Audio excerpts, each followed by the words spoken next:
that.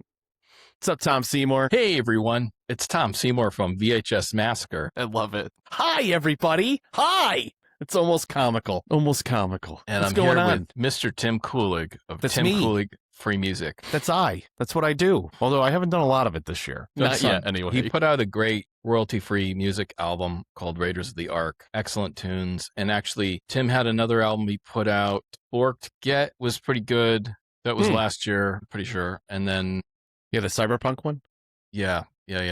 There's a number of them that I'm using on a project that we're working on, which I will talk about. What's crazy, dude? What's crazy is I know you missed like half of those last year. Yeah. Like there's still this like level of discovery that you're going through. And it blows my mind because of all people on this planet, everybody listening, Tom's the person I share all this stuff with in the whole process. Like he has stuff that is exclusive to him because it's versions that never made it to the final cut. And it ends up being, I mean, they're produced well enough that they're good enough to be in something, but it'll always be his. It's kind of like a special deal he and I have. Like, yeah, he gets like super secret access to things before they're published. So yeah, and they're always, super professional sometimes, but like some of you might add like another patch to some other tune you're doing, but I like having like, because sometimes you perk up about it. You're like, this is like my special. Like I get phase like 1.2 as opposed to like 3 is the final version. That's the underground filmmaker in me. Yeah. For anyone who needs royalty-free music for your feature-length films or your YouTube videos or video games, anything, podcasts, check out Tim Kulig Free Music. Always great shit. And so I have a number of stuff I wanted to get through. I don't know if you had a particular agenda, but I definitely do. Yep. No, let's hit it, man. This is Tim and Tom talking.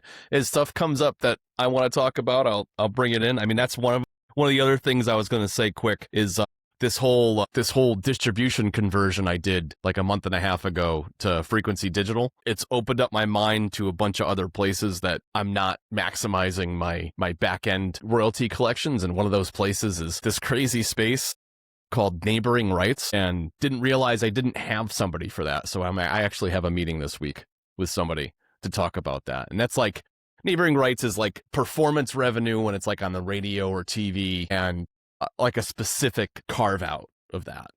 And you have to assign that to somebody or it just sits there. And so now it's kind of like finding all these buckets that don't have somebody managing or watching them and making sure somebody's managing and watching them, That's great. Yeah, that's great news. Yeah. It's a crazy thought. Like, you got to have your finger on a bunch of different things to make sure that everything that is deserving of you comes and flows to you. So just kind of neat. Well, so this year is turning into more of an admin year than it is composition year. Although I think third and fourth quarter, I'll have a lot more stuff to publish because I've been doing a bunch of ideas and just haven't developed much of them yet. Just kind of dropping some stuff down, getting back into that Monday, Friday thing again.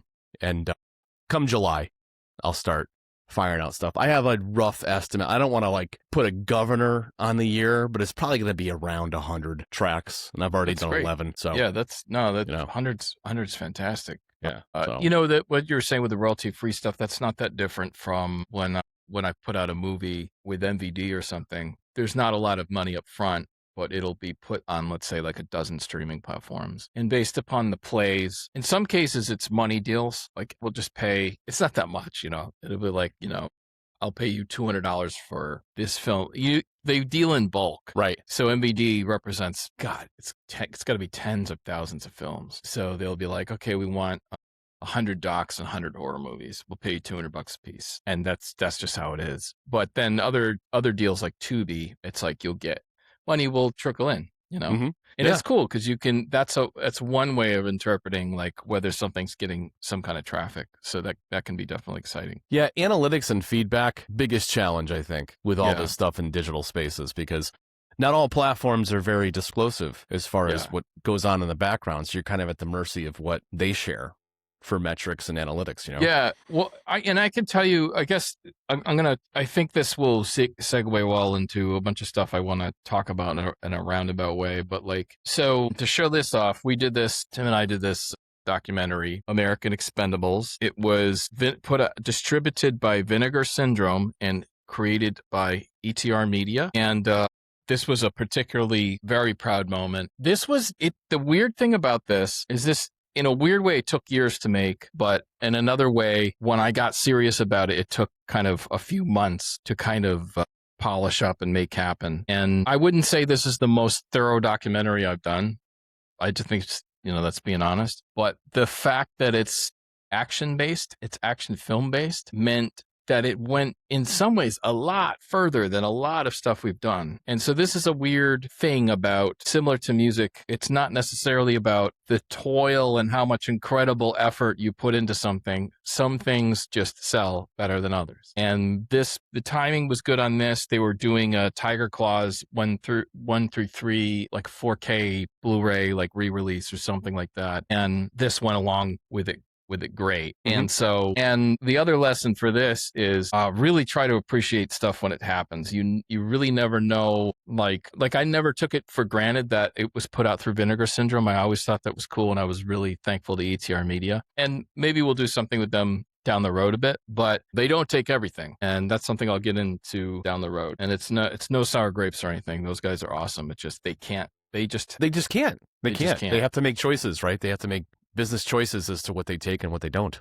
And maybe it just doesn't match the catalog that they have, Yeah. And so one of the things, so the Vinegar Syndrome thing was a big deal for that film. The other thing was it won a gold Telly Award, which is going to segue into the Telly Awards. Mm-hmm. So recently, Tim and I won the Silver Telly Award for Best Documentary for our film Video Dreams. So I'm going to show you what a silver Telly looks like. Have a silver one right here. Woohoo! And the silver, it's pretty. This one was for McLeod, actually. Silver Telly, it's a nice big award, and it's a very significant award. It started out as kind of the answer to the Emmys. It was started in the late 70s, but it dealt more with independent and local television. And so as the years went on, it segued into more of an international award and represented all sorts of, like, every network, everything from HBO to like filmmakers like you and I. Mm-hmm. So there's different categories for each one. And so, it's definitely a very meaningful award.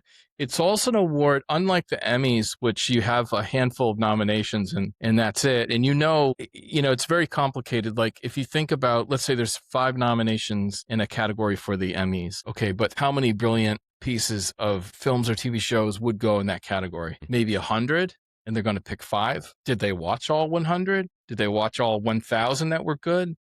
So this is why the Tellys, I think, is a lot more significant. It's merit based. Mm-hmm. If you kicked ass and your production values are great, you did a very well executed job, it's possible to win. And they don't, they'll give out multiple awards in the same category. So I think it's super cool. I wanted to show a bronze. This is a nice bronze. And they're heavy, by the way. They're a heavy award. They're significant. They're not. There's nothing cheap about them. They got a nice base. They got a good center of gravity. Yeah. That's the bronze pretty much looks like a gold. It's very similar, the hue. And this one was for VHS Massacre 2. And so these are nice as well. And then recently, I was running out of room. That sounds like a douchey thing to say. It's running out of room on my. I got so many awards here. I had these made up, and these are just like a little. Yeah, I like those, dude. Yeah, they're like would you call those, like a lucite case? I feel like I'm quoting Safe Men right now. Is that like a lucite case? Yeah. So I had these made up just to go sit next to them. And maybe down the road I'll buy some more statuettes, but it just was getting pretty crazy. But I'm very proud of the 2 Tellys I have, and so Video Dreams is like chronicles the last 30 years of my filmmaking, so this one's a little more significant than a lot of But the gold is super rare. It's something like only 3% of people win a gold or something like that. So anyway, so I would recommend it. It's definitely. It's definitely a cool thing. Anyone can enter the Telly Awards, so I think it's super cool. Yeah, it is a really cool film festival, and there's a lot of submissions into that festival. But again, it's got a whole judging council that manages and oversees all the stuff, and that people are actually watching it and giving it the eyeballs and the attention it needs to give a good determinant to whether or not it should be given some praise or not. So Yeah. it's really cool stuff. So Video Dreams, we talk about this a lot, but it's on the film festival circuit. It's towards the tail end of the film festival run. It will basically run through the summer, and then really around October, it's going to pretty much conclude. And so there's only about a dozen film festivals left to hear from. And so it felt like a good time to try to play this on public access television. So that's something I investigated with one of our friends, John Navarro, the Emmy-nominated John Navarro, actually. So we're going to try our hand at submitting to public access. They want it. It's very interesting. So in Queens, the public access station is called QPTV. And if you want to, like, I think it's called Cablecast, when you have a piece of content and you just want to submit for them to potentially play, versus being a producer on a show and having a whole thing. But they require like 2 forms of ID, I think proof of address, and then 2 different forms you have to fill out. And then there's 2 different lengths. They seem to prefer something is around a half an hour, and then something is about another format is just shy of an hour. Right. So I was able to make a cut of, Video Dreams that was an hour long, and it's interesting. So we'll have to see what happens with that. But, you have to try something new to get something new, right? That's right. And is that particular station an Emmy qualifying station? Is it certain public accesses that are, or is it any public access? I would have. That's a very good question. I don't know. I would imagine they would all be, but that might not be true. Yeah. The reason I bring that up is because I wonder if it would make sense if you can do this, is to look into Nutmeg, because I mean that's kind of your origin, right? That's where you got your start from. I mean, why wouldn't they want to play that? You come back after 30 plus years and have this retrospective, and they actually, oh my God, we gave this guy his start here, and this is all the stuff he's done. It would be cool, but I don't know. Proof of residency. That's the problem. Yeah. Okay. I mean, my dad was involved with it. He might be a producer on it. I think. I don't know, but I don't know. But I don't know. Probably not. So, I mean, that is one thing they seem to be very particular of, that it's community based. Like, gotcha. So it's Queen. And the crazy thing about, it's not crazy, but the cool thing about QPTV, I found it kind of endearing. I was like, well, it must go to all 5 boroughs, right? It's like, no, it only broadcasts to Queens. Really? Yeah. That's wild. Yeah. So it's like our public access, and but it's only got so much of a radius. Yeah. And so remains to be seen. I hopefully they'll play the movie, and if they do, that'd be awesome. But it's just a reminder to keep researching, keep trying stuff, because you really there's a lot of opportunities to at least try stuff. You don't always get it, and that's like what I was saying about we're trying to find. So Video Dreams is going to be streaming next year. We're going to deal with that next year. But we were trying to kind of pre-plan some kind of physical media release for 2027, like well after the film festivals are done, and probably after we start streaming with Video Dreams, because the idea is that it streams, people start to know about it, and then the physical media is after. So the film has some fame through the festival circuit and then streaming, and then people may want to buy it. Because in 2026, the idea of releasing something cold, a new film, that's hard. A lot of people are like collectors, they want to know what they're getting, So anyway, we're investigating that, and there's been some, it's very humbling, Tim. Like, sometimes you think you're too cool for school, and then there's just like a wake up, like, man. Because we won 25 awards, 50 official selections, and it's like you would think that would go farther than it does, But at the end of the day, Blu-ray is a product, and they have to be confident that they could sell it. Yeah, and for it to be cost effective, they have to press things in batches of 1,000 or whatever, and there's costs associated with the J card or whatever you call it, the exterior of the thing, slip cover. If they end up doing a slip cover, that's even more expensive. Like a standard Amaray with the insert on the inside is one thing, but you do that plus the slip cover, that's a more expensive product. You know what I mean? Because that requires another thing being printed, another thing being handled. But all this stuff means nothing if the actual product doesn't sell, right? And if it's unknown. Yeah. But we'll figure out a path forward, and that could be trying to press something through MVD or we'll figure it out. But that's just a lesson, man. Just don't assume, right? don't assume, Yeah. and just keep going and appreciate stuff while it's happened. Don't take it for granted, So we got that. Let's see. Okay, the Romford Film Festival in the United Kingdom finished up its screen Video Dreams there. Last screening I think was Monday. And yeah, because it was a multi-day screening, right? It wasn't just a one. Yeah. It was I think like 4 days or something like that. That's awesome. And we were nominated for Best Documentary. And Romford Film Festival is it's a top 50 in the UK, so it's fairly significant. And they're very, very warm, friendly people that we interacted with.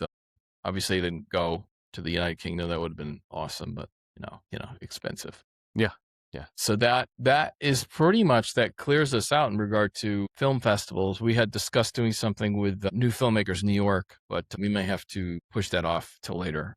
They converted to more of an online thing, and they do like month-long online screenings. And that seemed more like streaming, so it worried me a little bit. So I was like, I don't want to do that. So, well, especially when we have other people in line, or other festivals rather in line, if there's a thing called geo-locking, right? Where they'll stream it online, and sometimes it's geo-locked to a certain region. Other times it's not. And I think maybe part of the concern is, well, there's other festivals that are still interested in getting access to this thing. If we're going to do an overlap with any of those, it may affect its eligibility in these other festivals, right? So we want to make sure going forward, the run does the thing, and then we can deal with streaming, like you said, towards the end, the tail end of this thing, which we're kind of at this point. I mean, there's a handful over the summer and then a handful in the fall that are the tail end things, right? Did we get a response with, or did we submit to Smodcast? I think that's one of the places, the one in New Jersey. Oh yeah, that is literally opening up, I think, Monday. Okay. I think they open Monday. We'll submit to that as soon as possible. They are doing a Lloyd Kaufman retrospective, I think, in June, I think. Yeah, I saw that. Kevin Smith and his because I follow that channel on Facebook or wherever on socials, and they did a big advertising blitz about that, about having him there as a Q&A panel and guest, which is really cool. It's really, really cool. It's not that far from New York. I mean, how far away is Smodcastle from New York City? I think it's like an hour and a half or something. It's really not that bad. Yeah, I was looking at it. So yeah, so we'll submit to that, and there's no guarantee there. The cool thing is I do correspond with some of the people over there. I'm not friends with them or anything, but unlike a lot of other film festivals where mom's the word, we entered their horror film festival, and they were like, we actually like your film, but maybe try the regular Smodcastle Film Festival.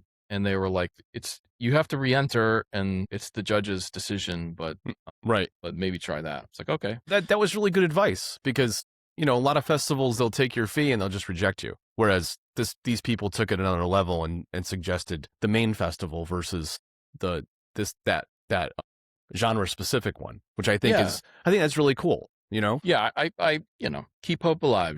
That's it. It's cool. So. Yeah, that would be a lot of fun. And then really I think the brass ring for me would be Chicago Underground. I really do. I think that would be just such a cool thing. I would probably try to go out to that if I could. Yeah. So, but we'll see. I think that's like a July. We'll hear back from them in July. Underground's done really, really well, or rather, Video Dreams has done very well in underground film festivals. I mean, Melbourne alone was a huge shot in the arm. There was the Arizona one, right? Yeah, and then CinXS in the United Kingdom is that was big. That might even be bigger than anything, CinXS. So, but then San Francisco Independent Film Festival, I mean, that was great too. Yeah, I mean, that's just I'm just jazzed, man. I think this thing had legs and has traveled much further than I anticipated, and to my excitement and to my overall just glee, it's exceeded all expectations, and I'm super pumped, man. These last few, fingers crampy and crossed that, we crossed the finish line with a couple more. But even if we didn't, dude, 25-50 is not a bad ratio of wins versus official selections out of 130, right? Yeah, the win ratios, it's very good. I would say the one thing that we did not do, and I really wished we would have was we did not. You got to aim high with these things. You got to have dreams. So one of the ideas was to get into an Academy Award or BAFTA qualifying film festival. So we did not do that. Like all of those doors closed, but we did get into a British Independent Film Award qualifying film festival that's in the United Kingdom. And then lo and behold, with other projects, like I was going back and we won like a platinum Remy for, it was called Mark of the Beast at the time, but it's essentially Exorcism of Fleet Marriage. We won the top award. That's a Canadian Screen Award qualifying film festival. Mm-hmm. And then VHS Massacre 2 won at Vancouver Horror Show, which is also a Canadian Screen Award. So we've kind of like flirted with Big festival. Big Qualifiers, right? Yeah, but we never got that. And in fairness, the hint is that like from these underground festivals is that it's an underground film. Mm-hmm. So it's not meant for those. And but you always want that extra credibility, Yeah. But it's also like with any art, it's let the art find its audience, right? Fair enough, yeah. Yeah, and if the audience for this one was the underground film festival circuit, by all means, right? Like celebrate it for what it is.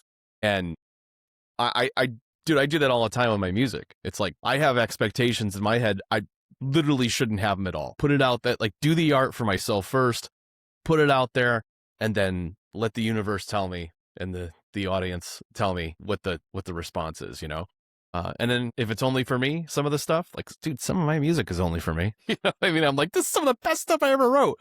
It's not what resonates. I'm like, fine, that's fine. Yeah.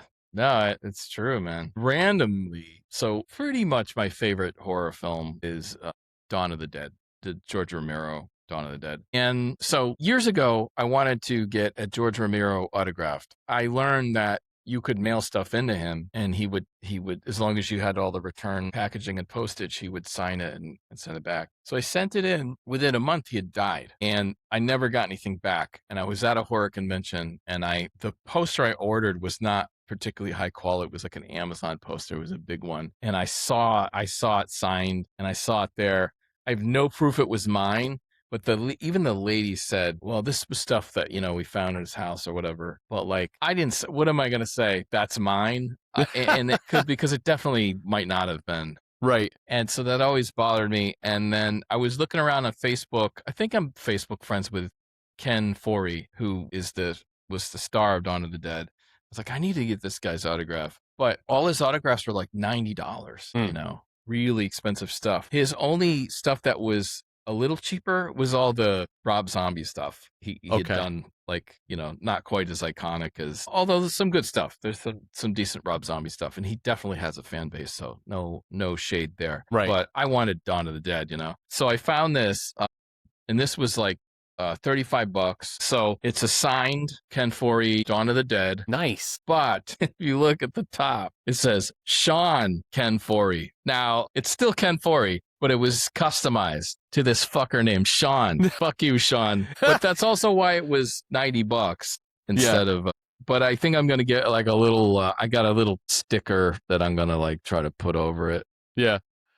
Well, dude, it should be worth more because it's specifically to some person, and it's not just the signature. If you think about it, that's even more rare, right? It's like addressed to a particular maybe not. I don't know. Am I hoping for something here? People don't like custom. I mean, if it was, if the guy's name was Tom, that would have been like gold, know, but whatever. Yeah. Nah, it's all good. But no, it's cool to have this autograph. I have a signed Tom Savini, and I actually Stephanie did buy me an autographed George Romero mini poster of Night Riders. He did this movie Night Riders with Ed Harris, and it's like that. It was still very, it's still rare, super rare. But so I do have that, and then I have a Day of the Dead Tom Savini autograph. So I'm good. I got my fix. Yeah. Well, I got Giancarlo Esposito on a Far Cry 6 video game. That's excellent. And I bought a PS4 version because it was cheaper. Brilliant. Yeah, because it came out for both 4 and 5, but like the 4 was like half the price, and I was like, I just want this for a signature. Yeah. So hell yeah. And it was like $80 for the pleasure or whatever. But I got to stand in front of him and chat for a second. He wasn't super chatty, but I literally said to him like, dude, I been following your career since Sesame Street, and it got a chuckle out of him. He was like, because really, I mean, you think about him with like The Mandalorian and Breaking Bad and all that stuff. I mean, that was late in life, man. Where like big fandom for him kicked in like his 50s and 60s. But he had been doing stuff forever. He had been doing stuff like in the 70s beyond. So it just goes to show you. I forget what movie. It might have been King of New York or something. I don't remember. But yeah, he's in like a lot of stuff where you're like, oh. And you looking back in time, he's like unrecognizable in some of the movie. Like, kind of like, I don't know, what a good example of that is probably, what is it? God, I'm drawing a blank on this, but The Professional, Luc Besson? You're talking about? No, the actor, the antagonist actor. Why am I Gary Oldman? Gary Oldman. That's it. Yeah. He can be completely different from movie to movie to movie. Yeah. And you're just kind of like, wow, you're a chameleon. It's amazing. Whereas some people just are like the Jeff Goldblums of the world. They just play themselves. Yeah, that's actually a real problem. It was, oh God, this is terrible. I forget his name too. So who played Marcus Aurelius in Gladiator? It was Harris. It's not Ed Harris. It's Marcus Aurelius. Do you mean that wasn't Joaquin Phoenix? Was it?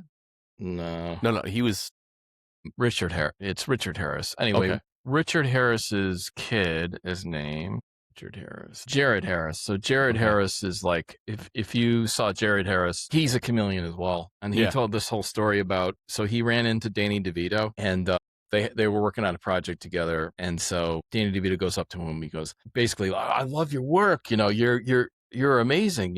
He said something like, it's got to be so hard for you because he said something that sounded like insulting, but it wasn't. It was like, no one's ever going to remember you, And he's like, well, what do you mean? He goes, you're always starting from square one. You're such a chameleon. You're in a film and people don't know who you are. And then, maybe they realize later or whatever. He goes, people like me, like they know exactly who I am in every movie. You know what I mean? So it was an interesting story. I probably butchered that. Sorry, that was... No, it's fine. No, it does resonate with me because there are some actors out there that, you just see them and every role they take on is significantly different from the other. And you have to understand their whole career to have a real appreciation for what they're doing.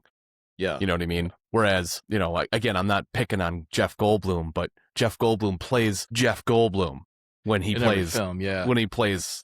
And Jeff Goldblum's a great character. So if the casting director did the right thing, he's a great asset to the film.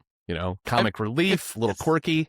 Right? It's the same thing with a lot of leading men. Mm-hmm. Clint Eastwood or Gene Hackman or Kevin Costner, or Harrison Ford. And then you look at action people. I mean, obviously, every action film that they do, that's their character. Their character is the lone man. The one person that makes the difference, that kind of thing. And it's just that trope, right? That repeated plot point that just works if the person's got the je ne sais quoi for that character, in various movies. Yeah. But I mean, then you get like Liam Neeson did a very strange thing where he was doing all this stuff with like Schindler's List and Spielberg and like Kroll, all these like fantasy movies, and then he becomes an action star like in his mid to late 50s for like 15, 20 years. Through his 70s, yeah. And now he's doing comedies. The guy's like 70, I think, Yeah. Which blows my mind because I think I've seen one or two of the literally dozens of action movies that he's done. And they like Taken or something, like the first Taken was the big one. I have a very particular set of skills, like that famous little clips and whatever. But there's a whole bunch of other ones that are supposedly really good and really like I've got them on my Amazon, watch list or whatever. I'm sure I won't get to all of them, but a bunch of them are supposedly decent. They're really not that bad. Yeah. It's kind of like, Russell Crowe films. Like I'll watch him in anything. Like I watched Land of Bad. That was cool. Unhinged was cool. He's got 2 different Priest movies. Mm-hmm. I watched one of them. I thought it was cool. He's just really good. Like people just like to see him, Yeah. So, but anyway, so real quick, this is a segue back to the stuff that Tim and I are working on. We're basically at rough cut with this new documentary we're working on called Enter the Television. Mhm. It's about the sort of darker corners of television advertising and independent television, and has Rhonda Shear, Debbie Rochon, Lloyd Kaufman, and John Brennan from Last Drive-In. And so we're pretty close. We have some Debbie Rochon stuff, and then Debbie's going to give us some more stuff, and then I think we'll have all the pieces in place. And all principal photography will be done.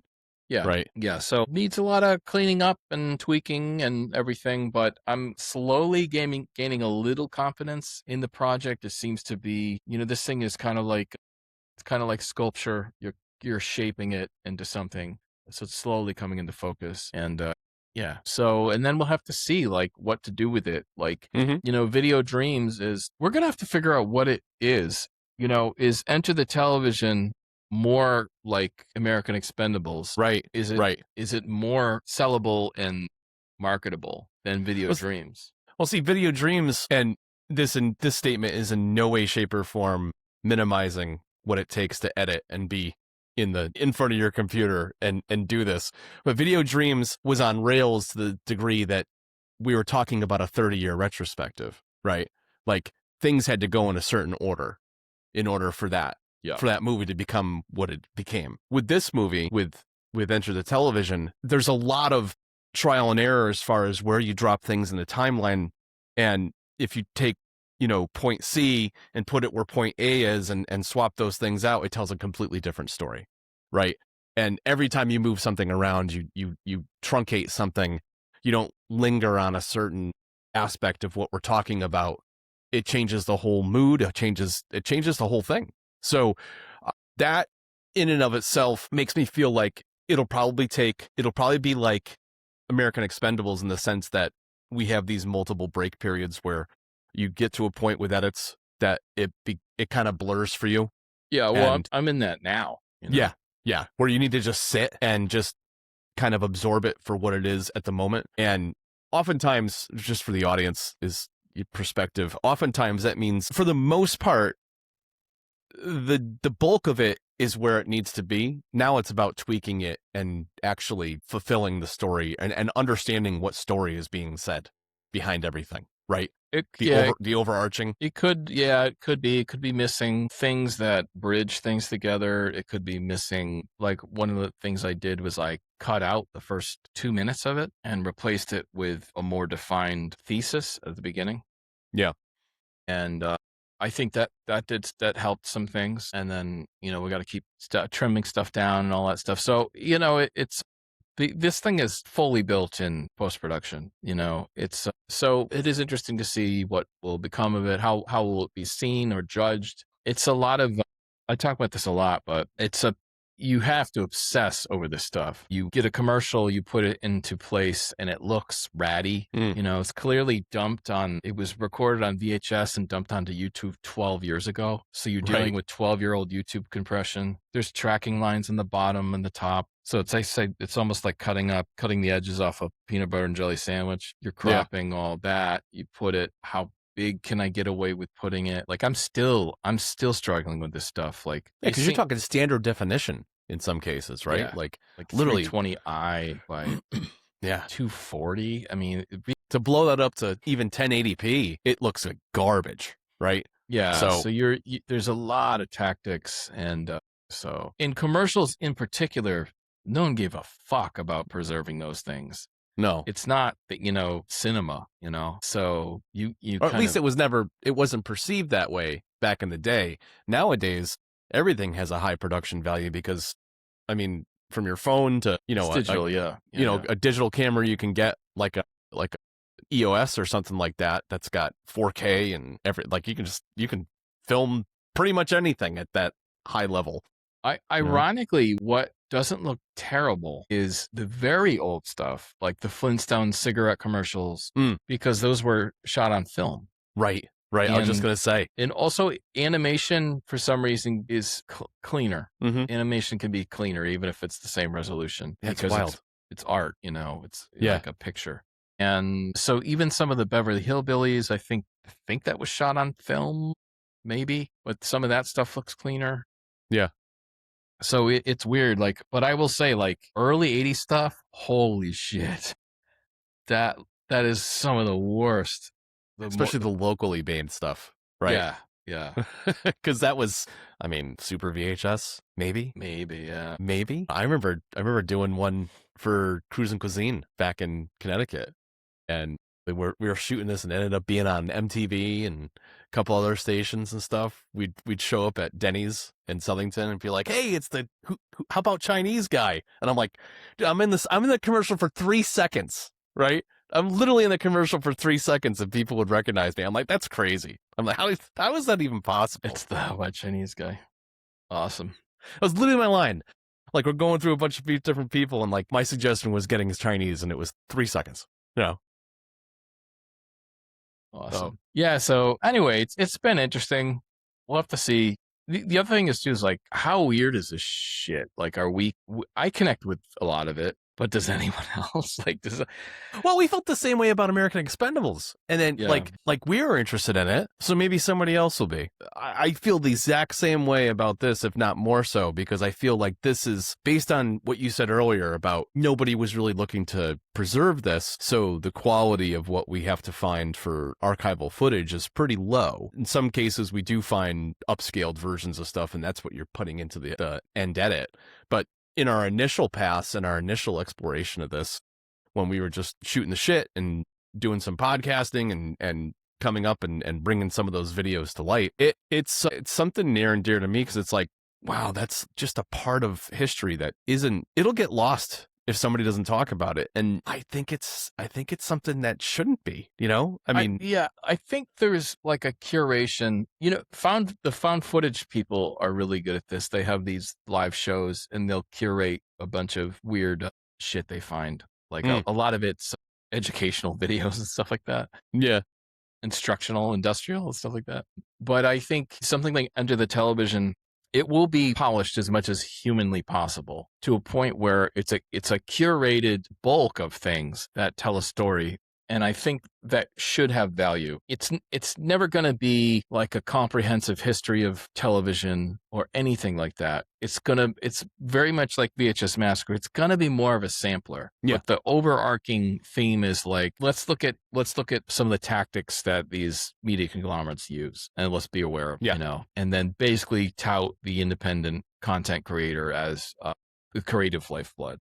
Yeah. Yeah, because you could go down rabbit holes for all sorts of things. You can go down rabbit holes of the 50s, the 50s and 60s, and the commercials that were allowable at the time, and how, marketers were marketing adult products to children in a very not so subtle way. Yeah. Right.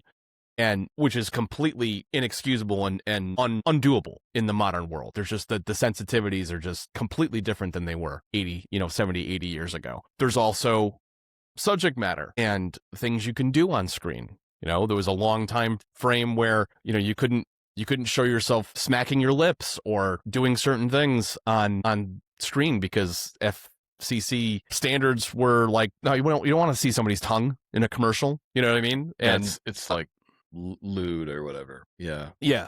And it wasn't a law, but it was like frowned upon. Like a standard unspoken rule.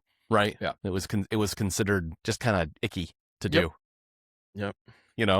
Now I feel like with modern music and I don't know, just the loosening of FCC things with language on now. TV. It's like, wow. It's weird because like some of the FCC stuff, like a lot of that stuff still applies. So you literally have like cable and streaming who can get away with kind of whatever they want. Like, it's like Netflix or Amazon. If Amazon makes a show, they'll have nudity, they'll have violence, and nothing will get flagged because Amazon runs the infrastructure and runs the show. Yeah, they curate it. And it's not broadcast television. But right. Those initial networks are still under some of these rules. That's why like Kimmel or Colbert or, they seem to leave SNL alone. But they'll get flagged occasionally because they're under these like very out of date FCC guidelines, Right. Well, SNL also, to its defense, is so late at night. First of all, it's beyond a certain time frame where they've loosened up some of that stuff. I remember them back in the 80s or 90s, you were able to say shit and asshole and like dickhead and stuff like that after 10 o'clock at night or 11 o'clock at night or something. Just no F-bombs still, but a lot of stuff you can say now when it's late enough at night, because they figure, all right, people that are young enough to be exposed to this and shouldn't be exposed to this, shouldn't be awake or shouldn't be viewing this at this point. And as a matter of fact, it kind of brings us around to Rhonda Shear, right?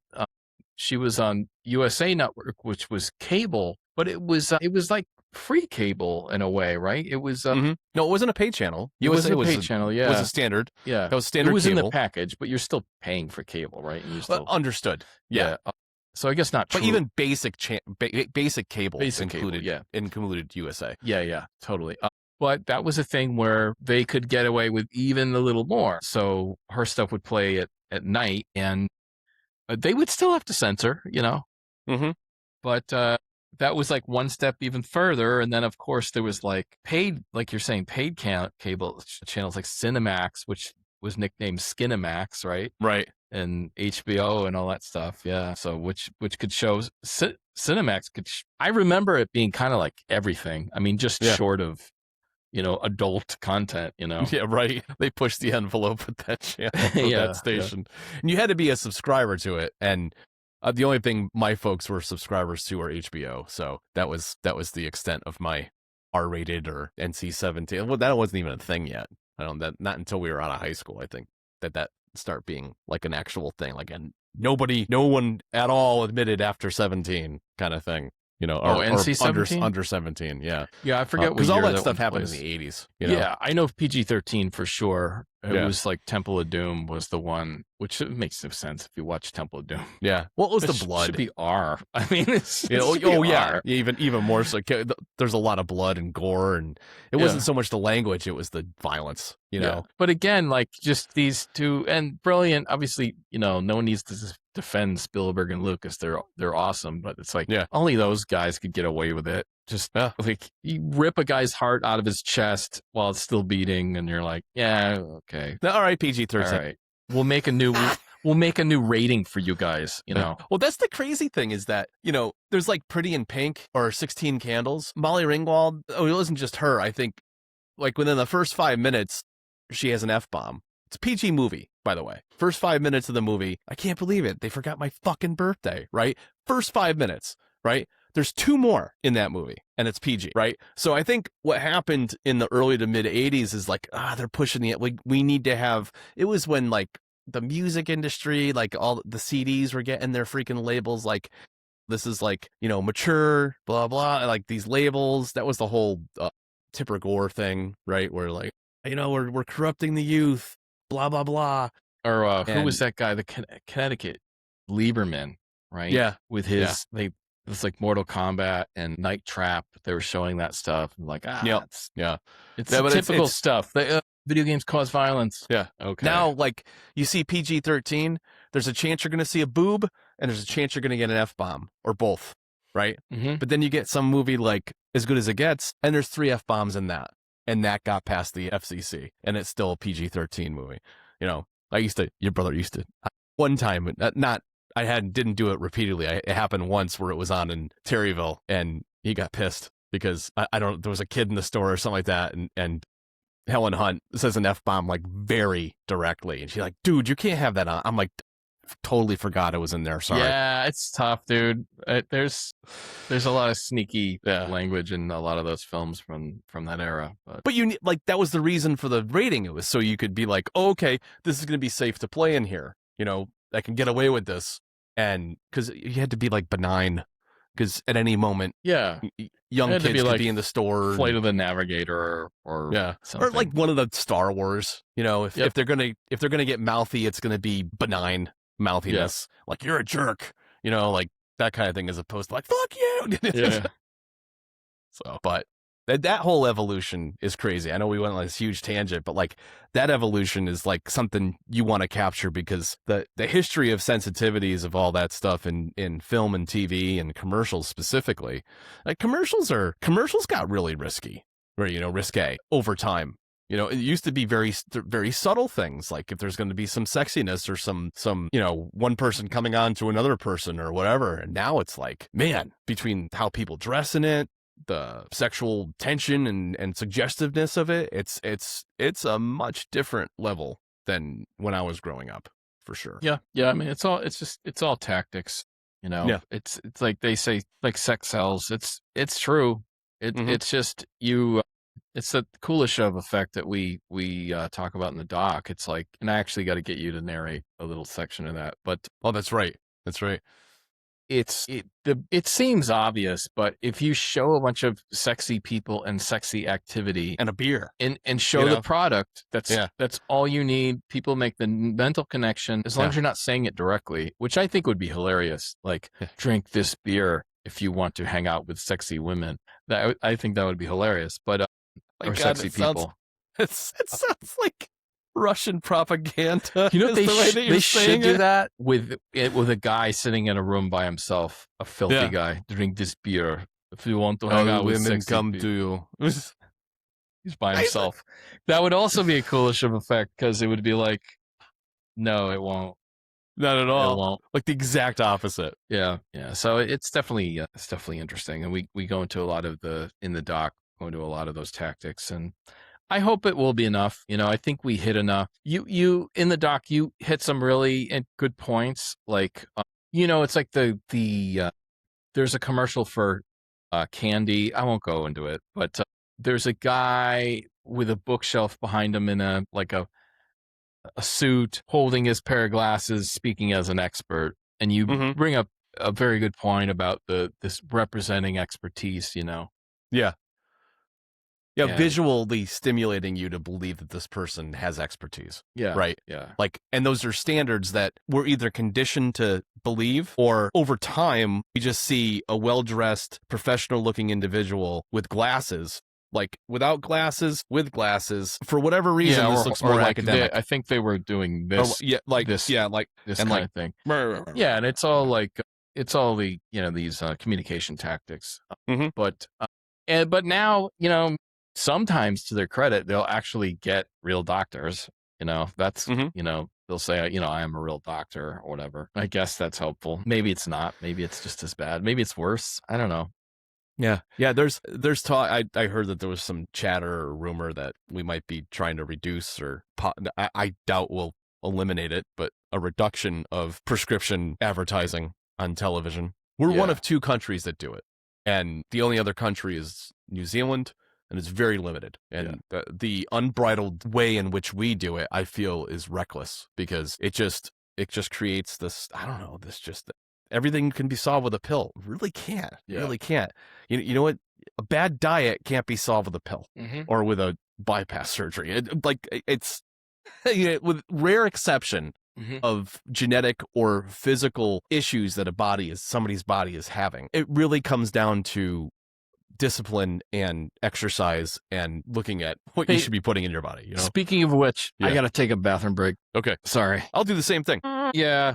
And those pharmaceutical commercials are doing the same tactics, with showing people like running around in fields in perfect bliss. Yeah.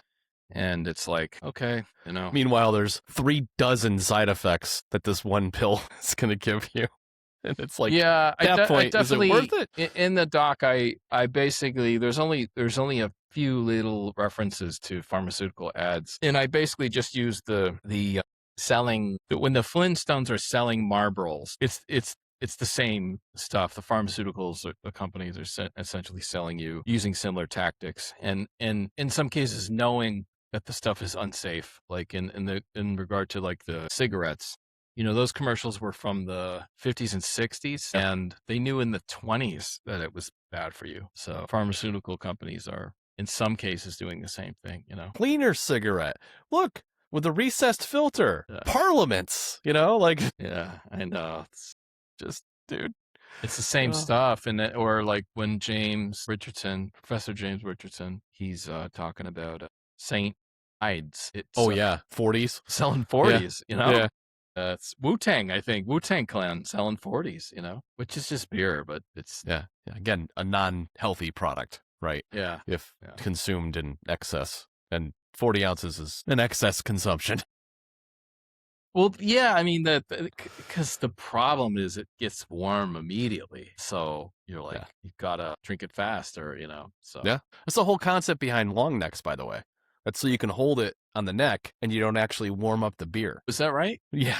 Yeah. I didn't know that. Yeah. Makes sense. Yeah. After the first sip, you're not holding on to any of the liquid. So, because you think about it, your freaking body heat, and especially like in the palms of your hands, you know? Yeah, well, just what is radiate. it? It's like 90 degrees, right? Yeah, 98.6. Okay, yeah, so it's Yeah. going to warm up real quick. Especially if you're out in the heat. When do you have a beer? In the summer when it's hot? You know? But yeah. Yeah, so anyway, it should be interesting. You know, mentally, I'm always like, am I covering enough? Am I doing enough? Am I talking about enough? I do think like you can't do everything with one movie. So No, you could dive down rabbit holes with propaganda commercials. You can dive down it with prescriptions. You could dive down a rabbit hole with, the professionals, i.e. like the expert video, commercials. Any number of those things could turn into, a half an hour episode. You could turn this into, a documentary series if we really wanted to. But it's still, and that could be, depending on if this catches any attention. But also, like, the other thing too is I'm an audience advocate. I've learned very much the hard way of that I need to make things entertaining, and so it is a trip. It is nostalgic, but it examines nostalgia as a tool. Mm-hmm. And so I think people will dig it in that way. Yeah. Because you still get the Blockbuster Video, Domino's Pizza, Wilford Brimley, you still get like some of the greatest hits, but there's without it getting too academic, right? Yeah. Which there's enough of that in there to give the intellectual trigger in the brain. It's like, like I never thought of it that way, right? But not so much that you get drowned in the minutia of those details, and it's still entertaining. And I think that's a good line to consider with these, second, third, fourth generation cuts that we have on the horizon, and remind ourselves, like, at the end of the day, is this fun? Is this fun to watch? Because first and foremost, it has to be fun to watch. It has to be, yeah. If it bogs down in a certain area, and that's what I was saying, like a scene could literally be 10 seconds too long, and it could ruin it. Yeah. So you gotta, it's very much like music, in that way.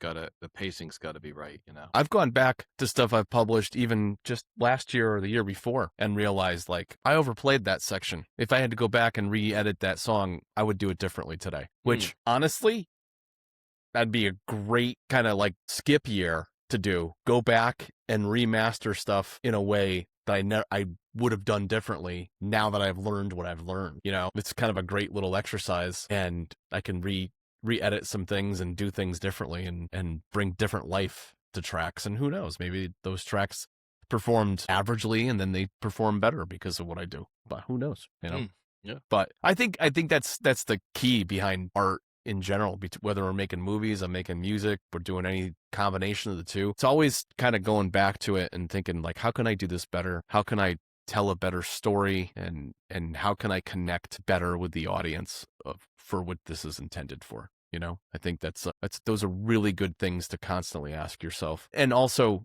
again, just like watching the film and making the music, is it fun? Is it enjoyable? As long as it continues to be enjoyable and it's fun and I have a fun time distributing all this stuff, I will do this until I die, and I don't anticipate switching gears or switching that switch off, because telling stories, and either musically or visually, is just so much fun. We got anything else this week, or are we pretty much it for our updates? I think we squared it all away, and it's like various holding patterns, man. I think, which is good. Some downtime, Yeah, I'm 3 months into my new gym journey. Nice. I'm feeling pretty good. Gotta do it, bro. Man, already got some progressive overload gains to all that, because you got to keep the machine alive, man. Yeah. Today I tried. So I have 45-pound kettlebells. Today I tried this new move. So you put one at your hip and then you halo around. And then put it. You kneel on the ground doing it, and so it's like this. Yeah. And so I've been doing massive core workout. Yeah, it's all abs, but abs. You really get sick of working abs the same way. Yeah. So it's good to have different ways to work it. You can only do so many planks before you're like, can I do something else? Or crunches, you're just like, Yeah. So yeah, But I think I can move up from 45s to maybe I don't know, 55s. That's Yeah. At this point, like 5-pound increments are probably ideal. maybe 50s, double Yeah. 50s. Yeah. Yeah. I like Because double you don't want to 50s. hurt yourself either. Well, I don't You know? do 90-pound swings. Yeah. I'll do obviously 90, a lot of other stuff 90 pounds. Do you do farmer's carries? Do you walk around the house with 45s? You ever do No, that? but I do that with groceries like 3 times a week. Oh, sure. I walk several blocks with like 30 With pounds just- of groceries. Yeah. The farmer's carries are supposed to be really good. You do squats. You could do like, Oh yeah, I do squat. I do 90-pound Yeah. squats. Yeah. yeah, that's awesome. So That's awesome. I'll move up at some point. Either 50s or 55s, but we'll see. I still Gotta use keep a it- 35. What do I use 35s for? Not that much these days, man. I'm Yeah. almost totally out of the 35s now. I've been using this isometric machine at the gym, and basically it's like for incline pressing, chest presses and stuff like that, and like regular chest presses and even shoulder presses and stuff, and very controlled movements, but they're independent on both sides. That's good. Yeah. And I think I'm up to 100 pounds, so a 45 plate and a 5, so broke that 3-figure number, and you just like, as they come up, it like you feel the crunch, like the compression in. And It's Yeah. just like googe, Yeah. and it just, oh man, and you can tell the days that you have the excess energy too. Like there's days that I push it and I do like 12 to 15 reps on the first one, 11, 12 on the second, and I probably should go up next week. And then I go up the next week and it's like 7 and 5. I'm like, oof, but that's still good. Yeah. That's still good. Oh no, Like, that's great. Yeah. Progressive overload. You got to keep challenging yourself muscle wise. Well, the whole reason I'm doing this is because I don't want to be 70 years old, hunched over, arthritic, all that stuff. Like you got to challenge your bones. You got to challenge your muscles. Even though I have like some muscle stiffness and a few things that are a little out of whack right now, it's like nothing that's too crazy. I had this bursitis on the shoulder. Honestly, dude, like ever since I started doing this, like every week there's like a little bit of improvement. Yeah, I mean, it's like I'm hanging on to my 40s barely. January, I'll hit the 50 club. But you talk to people in their 50s, that everyone's got they're effed up somehow.